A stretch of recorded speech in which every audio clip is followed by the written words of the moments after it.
Now we're going to talk about another punctuation mark. It's the comma. Now all of you have seen a comma before when you read in a book.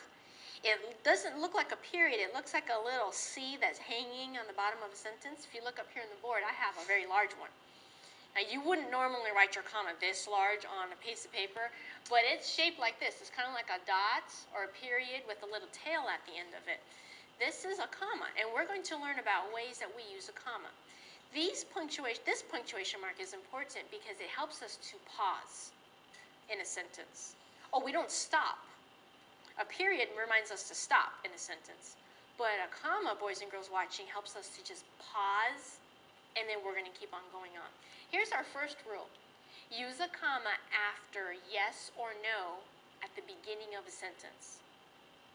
Use a comma after yes or no at the beginning of a sentence. Say that with me. Use a comma after yes or no at the beginning of a sentence. Here are some examples here on the board at the very top. Terrace, read this sentence. No, you may not stay up late. Right, so here's the word no at the beginning of a sentence. I need to put a comma after it. No, you may not stay up late. Notice I paused a little bit. Read the next sentence. Nigeria. Yes, I saw her yesterday. I have to put a comma after yes. Remember the rule, boys and girls watching? Use a comma after yes or no at the beginning of a sentence. Yes, I saw her yesterday. Usually when mom or dad, maybe they ask you a question. Did you do all your homework? Yes, I did all of my homework. You would have to use a comma after that. Can you think of some other sentences that begin with yes or no that you would be able to use a comma afterwards? Noelle?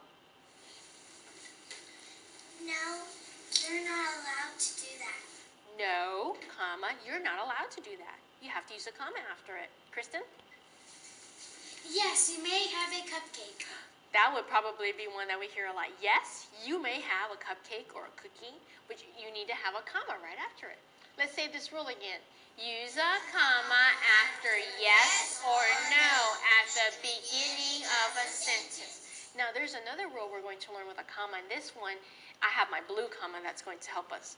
Now this one, we'll have to talk about this a little bit more. I think the first one we can understand pretty well, but this one, we use a comma after the name when we are speaking to someone.